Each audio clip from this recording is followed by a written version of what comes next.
to talk about this one. Blockbuster trade in the NBA yesterday. I had to kind of sleep on it to get my thoughts together.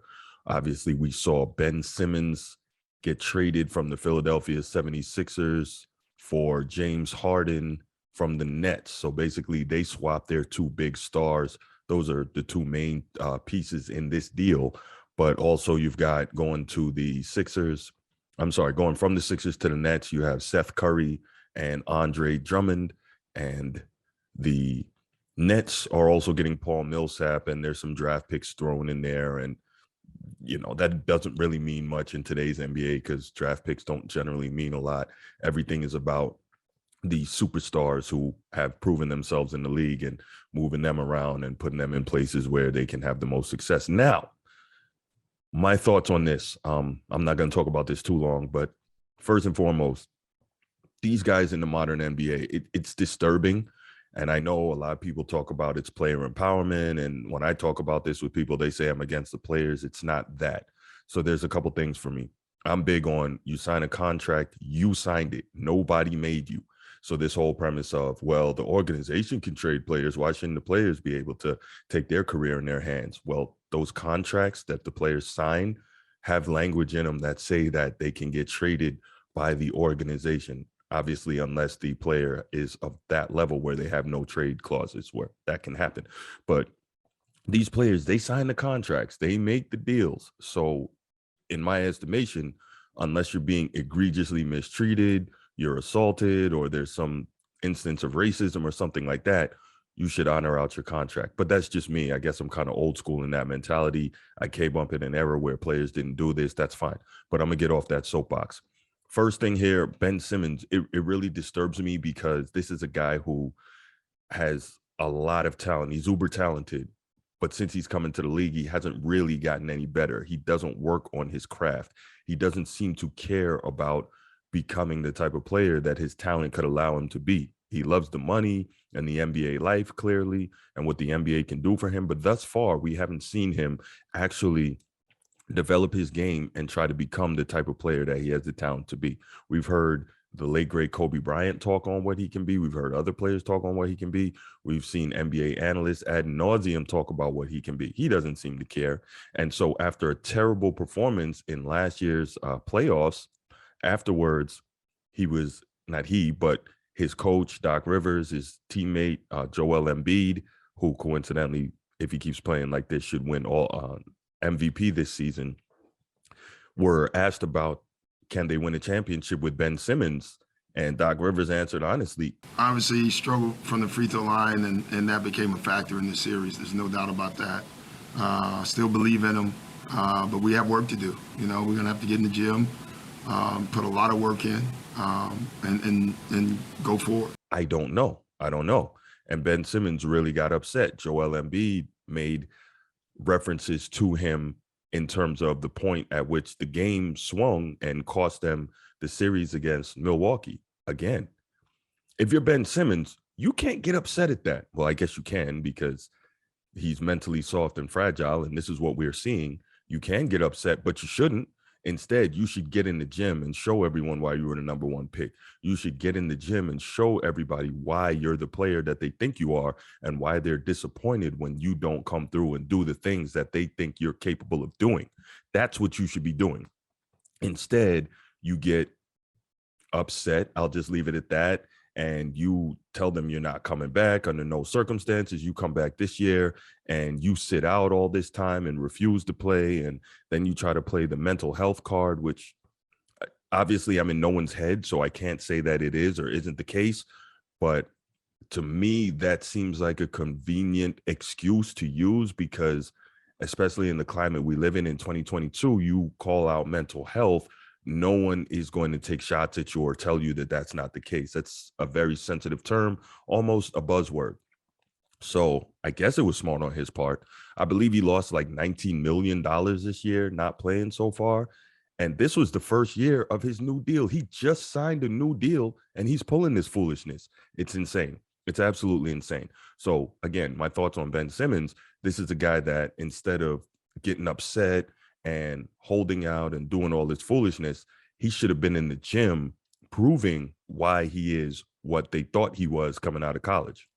And realistically, even if he had made it clear to the Philadelphia 76ers management, I don't want to be here, I don't want to be here, what you do is you put that great film on tape, you go out there, you bust people down, you work in practice, you show all the other organizations that there's a reason you are what they say you are. And that way you increase your own trade value. But at the end of the day, it looks like he got what he wanted. He got out of there, he got to a contender. This should be interesting to fit, and I'll get to that in a few minutes. Now, on the other side of the deal, James Harden. This is another guy that I don't particularly respect in terms of how he conducts his business. I don't even know that, not, I don't know. I know that in my estimation, he's not the player that they say he was, but that's for a different video. Obviously, we know this is a guy who can put up a lot of points in today's NBA. Although coincidentally, and I did a video on this a while back, when the NBA changed the rules to stop facilitating guys getting all these extra free throws for all this faking and flopping and all this foolishness, all of a sudden James Harden's offensive production seemed to decrease a fair amount. Interesting. Anyway, James Harden is now going to be going to Philadelphia to play with the Sixers. So before I get to that fit, real quick, let me talk about, this is the second team in as many years that he's forced his way out of. Again, this is another guy who's making a tremendous amount of money. Now, it's not for me to count other people's money, and I'm not saying money is everything, and no matter what, if you're getting money, you should put up with whatever. However, you're making a tremendous amount of money. I don't think, as someone who's lived in New York City, Brooklyn in particular, if you've got a lot of money and you live in New York, you could be doing a lot worse and living in a lot worse places, especially a guy who's young, relatively young, single, unmarried, no kids, whatever, who likes to party and likes the nightlife. New York is it, especially if you got a lot of bread. So with that, he's going over to the Sixers, about 2 hours down 95 South. I think this is a good fit. I don't like the way he has forced his way out first from Houston by getting fat and out of shape and pretty much refusing the ball. And then here in Brooklyn, and he forced his way out there as well by pretty much refusing the ball. And then all of a sudden he's got the hamstring injury. I'm not saying he was faking. I'm just saying it seems like a convenient out to push until the trade deadline.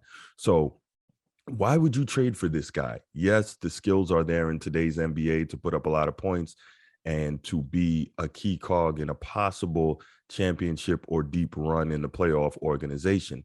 With that said, what have we seen from James Harden that makes you believe that he's a guy that can get your team a championship? We haven't. We've seen him fold too many times in the biggest of moments, in the biggest of series. So I don't even know if I mortgage my future for a guy like that. Just something to think about. And then again, there's, how do we even know that if he's not unhappy there, he's going to decide to do this foolishness again and just basically start loafing and decide that he doesn't want to be there, he's not going to play hard, and he's going to try to bum his way out of town. I think the plus there is that his former GM from Houston, Daryl Morey, is now in Philadelphia. They have a really good relationship, but still, you can't be sure what you're going to get with James Harden. It's iffy. Now, if you're the Sixers and Ben Simmons has made it clear that he wanted out of there, and your stance is clearly you want a player of equal or greater talent or equal or greater production, yes, you got that by sending James Harden to Philadelphia, right? You got that in this trade. So I can't be upset. I just think it's amazing that you got two teams, two malcontents, and they're just swapping jerseys. I don't know how much of a difference that's going to make. Now, let's get to the on-court fits. So I think these are pretty good on-court fits on both sides. With James Harden going to Philly, you got a situation where Embiid is a dominant, and I mean dominant, the best inside and low post player in the NBA. I do believe, and again, I came up in a different basketball era, I do believe he should be spending more time on the block and shooting less threes, even though he has shot less threes since Doc Rivers got there. But I believe every single possession should be starting with Embiid on the low block, getting the ball, either scoring or creating an opportunity for someone else. But again, that's what I grew up seeing in terms of the big man era, the Shaqs, the Patrick Ewings, the Hakeem Olajuwons, the David Robinsons. But I think one of the things with Joel Embiid is he's got the ability, because he can step out mid-range all the way out to three, You can put him in different places on the floor to facilitate matchup problems and also to make the defense move and manipulate them in the way you want them to manipulate so that the offense can be better for you, right? With that said, I still think every single possession should start with Embiid on the low block. Very simple. But now you've got a devastating inside-outside 1-2 punch with obviously Harden on the outside and Embiid inside. That could cause a lot of problems. I think, though, that you lost some serious shooting with Steph Curry going to Brooklyn in the trade, so that doesn't necessarily help. Harden can make up for those shots and that shooting from deep in volume, but not with the accuracy that Seth Curry provides. It's going to be good to see. I think it's going to be good to see. But the inside-outside 1-2, that can be real dangerous. We know that Embiid's idol is Hakeem Olajuwon. So maybe, just maybe, you have a situation here where you try to recreate something of Hakeem Olajuwon and Clyde Drexler winning the championship in '95. With that said, James Harden is a better long-range shooter than Drexler and a much better distributor. But the inside-outside, you kind of get the point of what I'm trying to do here. On the flip side, in Brooklyn, with Ben Simmons going to the Nets, I think this is really, really good when KD is healthy, and also Andre Drummond, but I'll get to him in a second. When KD comes back healthy, you have Kevin Durant, Kyrie Irving, two of the most elite scorers in the league, complete three-level skill sets, down low, mid-range, all the way out to three. Both of those guys can really do it. And you have, in Ben Simmons, you have a guy who, when he's happy and contented, he'll rebound, he will defend, he will pass and distribute the ball extremely well for a guy who's 6'10". He can do all that, and he does not need a ton of shots. So he won't be taking shots from those two superstars. Very good fit right there. Then you have the Andre Drummond situation where he's coming in. He, while not a traditional dominant shot blocker, will protect the rim, and he will dominate the glass. We know this guy's going to rebound. Now, I've long been a proponent, again, different era I came up in of NBA basketball, but I've long been a proponent of the old Pat Riley, no rebounds, no rings.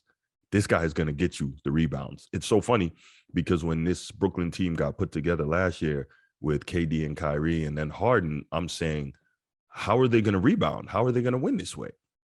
Well, now that gets handled because Andre Drummond can dominate the glass. Ben Simmons is a rebounder. KD can also get you 10 rebounds on a lot of nights. So now the rebounding problem is cleared up. The rim protection problem is cleared up. The perimeter and versatility on defense with Ben Simmons, if he wants to play, is cleared up. You've got additional long-range shooting with Seth Curry. Obviously, Kyrie can shoot it. And KD, we know, is one of the greatest shooters of all time. So you're looking at a situation where there's not a lot of weaknesses. I think the other thing here is this team clearly just upgraded its ability to beat defending champion Milwaukee. Part of that is going to see how the seedings shake out.